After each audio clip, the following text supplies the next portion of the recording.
If your team got guaranteed money, tell them call me. Make me say, my. I done been around the world. Yeah, I was made for this. Player performance. Punchy, why lose combat? Punchy Performance Volume 3. Let's get right to this, my friends. Now, this weekend, UFC Fight Night. Anthony Hernandez, Sean Strickland in the main event there. We've got a huge one in boxing. Ryan King Garcia, he'll be going against Mario Barrios. So let's get right to this. Now, before I actually get into that, let me tell you guys what we've been doing. As of right now, I believe we're sitting on about a 7-fight win streak. The last UFC Fight Night, we went perfect, flawless across the board. We had them, pull it up here, we had Danny Donchenko in the main event, in our 100-star monster. Parlayed up with Dustin Jacoby on that. That was our 100-star monster on UFC Fight Night. We had a 50-star max bet also on that with the over 1.5 rounds in Almeida versus Riziev Kuniev. This, again, was a winner. We swept the board again here. 20-star bets were winners. Kong Wang and Dustin Jacoby was a winner. Followed that up last Sunday with the under 8.5 rounds in F.A. Ajagbe against Charles Martin in boxing. That fight ended in 4 rounds. I don't know if you guys follow or you're following everything we're doing here. Charles Martin was a guy, I actually worked with a heavyweight, one of the guys I trained, managed back in the day, about 2013, something like that. But we did fight Charles Martin on Friday Night Fights. You can pull it up on YouTube. You can see me in the corner. When I tell you guys we do this stuff for real, we do this stuff for real. Even again, this weekend, another guy is going to be fighting one of the guys we fought. Sina Egbeko. Now, he fought my guy John Thompson in Sioux City, Iowa about 3 or 4 years back. He'll be fighting this weekend. It'll be a wash. He's not going to do well. Lines are too high to even make money off of it. But nonetheless, I just want to illustrate to you guys that when I say we do this stuff for real, I don't say we're just doing it betting-wise. I'm in the corner with these guys. I'm training these guys. We're in the gyms with these guys. I'm telling you right now, I'm giving you guys access to information that 99.9% of the sports gambling world won't have, especially when it comes to sports, combat sports betting. So strap up. Let's start breaking down these cards. I'm going to break down a couple of the UFC Fight Night cards, fights on there. I'll break down a little bit of the Ryan Garcia, Mario Barrios fight for you. I'll drop that free pick for everybody here. This way we can do what we do. Let's get right to this. We got Anthony Hernandez going against Sean Strickland here. Let me just pull up the lines. Now, this is a main event. I'll be honest with you guys. I'm not a huge Sean Strickland guy. I do like stand-up. He's got decent stand-up. It's pretty crisp, and I get all that, but not one of those guys that I think is really a lot of what he does extra is kind of the reason why we're even talking about him in the main event. Good fighter, not somebody that, in my opinion, is really one of those types of guys. Now, he's going to be about plus 200. Anthony Hernandez is going to be about minus 250 on that. This is a situation where, again, Strickland's got good stand-up. Hernandez has decent stand-up, but he's going to look to wrestle this guy. Also, too, Hernandez is an absolute cardio machine. He may look like he's dying in there, but come round 3, 4, even 5, he'll be there. And believe me, he'll be all right, especially against Sean Strickland. If you've been following a little bit about what's going on, Strickland's killing himself to make this weight. That's something that I always look for, especially when you're going against a guy like Anthony Hernandez, who will probably have tried to impose his wrestling on him. Strickland's having a tough time making that middleweight. Again, not that he won't make it, not that's a huge thing, but something to keep note of. This is a fight that, for the most part, again, that odds are kind of high. I would lean Hernandez. We're going to go with Hernandez on that. But, again, at 250, you don't want to bet him outright, so we'll take care of that, and we'll make sure that we get a good favorable odds that we need to. Another situation in this fight is that before I saw that weight-cutting issue, I did kind of like that over in this fight. I do think it's going to be a battle of stand-up, takedown, control takedown, move on the stand-up. But, again, I'm still going to monitor Strickland with that weight stuff. That is a big thing, especially in UFC and MMA fights, etc. More or less, we're going to go with Anthony Hernandez on this. I'm going to put him in a parlay with Ryan Garcia for the free pick. I'll set that up for you guys and package it up real nice for you at the end here. But again, Anthony Hernandez is one of my official free picks there, again, with a parlay. Let's keep it right on moving here. We're going to go on to Jeff Neal. We're going to be up in about minus 180, minus 170 he'll be about against Uros Medic. Now, I'll be honest with you. Medic is a B-level fighter. I do like him personally, but just a guy that offers a lot of nothing and a lot of nothing for the most part. Not bad at anything, not good at anything either. Jeff Neal, he did get knocked out by Carlos Prates. Prates is probably my favorite guy in UFC currently right now, so there's no shame in that, but it was kind of a highlight knockout. Jeff Neal is the hometown guy. I could see that's kind of why they're throwing him Medic. We're looking about minus 180. Now, Jeff Neal was actually a good stand-up guy, but that chin, and especially after you get knocked out the way you get knocked out, I still always kind of worry about how your chin can recover from that. At minus 180, Jeff Neal would be the lean, but to be honest with you, similar to last week where we had Spivak and I gave you guys a lean on the underdog here, Medic is something to keep an eye on. He'll be ready to go for about a round or two, and if Jeff Neal's chin isn't up to date, Medic will tap it. And believe me, you have an opportunity to catch a dog there about plus 150, plus 160. But again, nothing official on that. These are just leans aside from the one official free play. I'll get to you guys. Jeff Neal, Uris Medic. If you're a dog player, you're looking for a dog angle, this would be it probably for the week, Uros Medic. But again, Jeff Neal is the favorite for a reason. This is a rebound fight for him. He is the hometown fighter. We're probably going to go with Jeff Neal if you want to go in that route. Next, we're looking at Dan Ige. Go Dan Ige, whatever you want to say, going against Mezaquil Costa. Costa. Don't kill me on these names here. Believe me, I'm trying.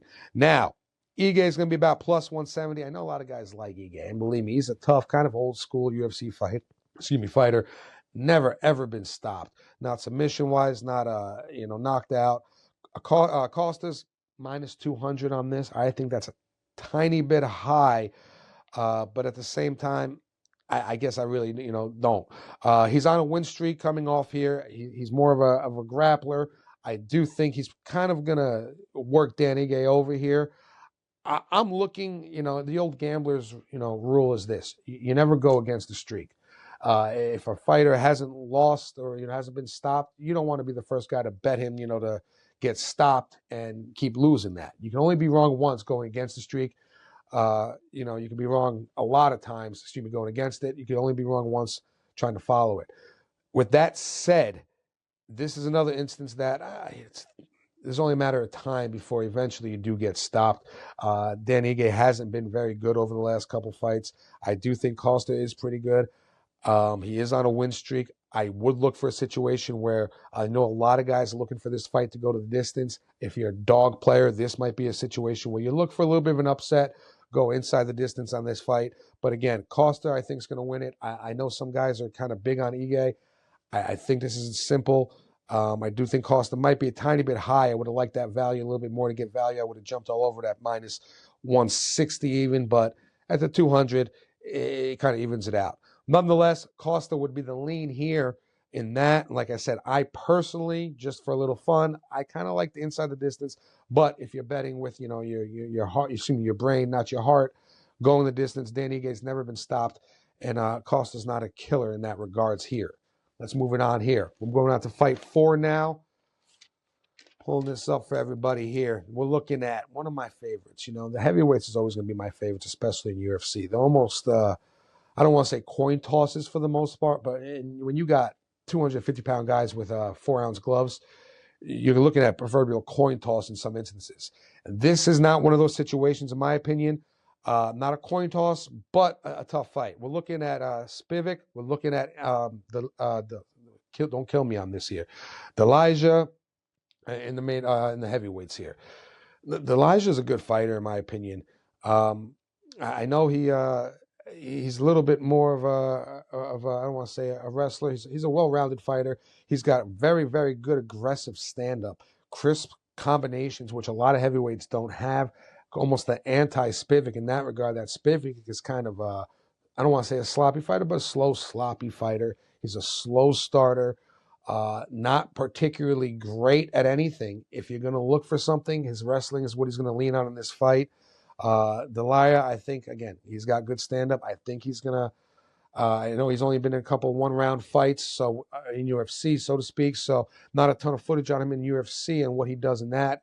I think this is a fight that, again, a situation we're looking at Spivak about plus 150, Delia minus 150, about minus 180. Again, generally, I think it, could be a toss-up, and as I think a lot of UFC heavyweight fights are toss-ups, but I think we have a lot of good value on Delia here, and also Spivak. He's a wrestler. He's a guy that's going to try to force the fight, try to negate that stand-up. But again, Delilah, I think we'll take it. I think we actually have a little more value, a little more meat on that bone at that minus 150. It could probably go up a little bit more than that. That's probably more about minus 180-ish, 200 on that. Because again, I just don't think Spivak has a lot to offer. He's kind of a slow, plodding, lumbering fighter. Nothing that's really going to, stand out here or scare you, so to speak, in this regards, aside from stand-up. But again, you're in heavyweights, and I think Delilah's got really good stand-up, good aggressive stand-up. So that's what we're going to be looking at for UFC. One more fight in the main card. We're looking at Zach Reese against Mike Pereira. To be honest with you, I'm not really into this fight. Zach Reese is one of these guys. He has a 10-2 record, but I don't even know how he got that record. Pereira's another similar guy that, I don't want to say, guys, a fight just a fight, but it is what it is. I don't really have a read on that fight either way. Personally, I guess, you kind of would have to be, if you're going to bet with with your brain in this instance, Pereira would be the play on that. But again, Zach Reese is a guy that he looked so bad, yet he's still there. So not a huge read, nothing really to, go on that Zach Reese Pereira fight. But again, we have a couple other stuff coming on here. Let's bring it up to that main free pick here, and an official punchy free pick. We're going to go with Ryan Garcia against Mario Barrios in boxing. Here's what I want you guys to do. Ryan Garcia, we're going to parlay him up with Anthony Hernandez in the UFC. We're going to be looking about minus 110 on this. Again, this is how you get around these big lines. This is how, in combat sports betting, this is the edge. This is the difference between throwing darts at a minus 300 guy or actively using your brain and sitting there going, okay, how can we get around it? Garcia's got a big comeback fight. He's shredded. He's ready to go. I've got a couple guys that obviously know what's going on in the boxing world in that respect. Mario Barrios barely got past 45-year-old Manny Pacquiao. I don't knock Barrios. I know Garcia. This is a spot that he really needs to kind of put on a show. I'm looking at a couple props here in this regards, and this is kind of where you look at the bookmakers and see what's going on. Ryan Garcia is going to be about plus 120 to win by knockout. But if you look for the fight to go over, or for Garcia to win by decision, he's plus 220. In this instance, I kind of like that knockout. I think Garcia is going to put it on him. What are we going to do for the official free pick? You put Garcia in a parlay with Anthony Hernandez. You lay the 110. Your bookmaker, believe me, is not going to know where that's coming from. These are what we call exotic bets. You're taking combat sports betting. You're taking UFC bets. You're taking boxing bets. You're putting them together. This is stuff that you have to know what you're doing. If you do know what you're doing, that minus 110 should be minus 200. These fighters will both win. It's not a question per se, on my end at least. Again, with sports betting, always risk. Same as fighting. I tell all my guys, you could be Mike Tyson. He got knocked out by Buster Douglas. So always be sharp. Play smart, bet with your head, not your heart. At the same time, we're looking for these types of edges. We're looking for these types of advantages. Ryan Garcia, Anthony Hernandez on that free pick. I'll have a free pick lined up for you guys officially. That's the one. I'll have the video out for all that. But again, if you're watching this, which I'm glad you are, get that in early here. We're minus 110 on that. And believe me, if it wasn't this close, I would have put it as a 50-star max bet. Bigger than all of that combined. My friends, let's keep this 100-star monster streak intact. I believe we're 7-1 on the year so far in these 100-star monsters. Now, I was this close to pulling a double 100-star monster this weekend. Not going to do that just yet, but here's what I do have. 100-star monster locked in and backed to win. If I don't deliver, I'll give you another month when you lock in with me. Members, if you've been with me, you saw what we did 2 weeks ago with the UFC Flawless card. Not just the 100-star monster. I'm talking about top to bottom. Every single fight, every single pick, every single bet won. Then what do? We followed it up again with a 50-star max bet. For week before that, plus 190 on the stars. Week after that, plus 50 stars. We're going to be putting anywhere between 100 to 150 stars a week in your pocket, units-wise, if you're working with me. Again, I do this for real. On the absolute highest level with some of the best fighters in the world, with some of the best professional sports bettors in the world. If you want to know exactly what we do, all you got to do is give me one opportunity, one shot. That's all I ever ask for. And again, I tell my guys each and every single time, I prove to this. This is point blank simple. This is a business in which is a prove it business. No ambiguity about it. You win or you lose on this stuff.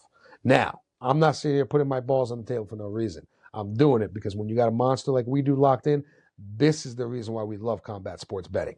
We have a huge weekend here. UFC Fight Night. Obviously, top to bottom, we're going to have a card for members. We've got boxing with Ryan Garcia against Mario Barrios. We've got a 100-star monster locked in, ready to go.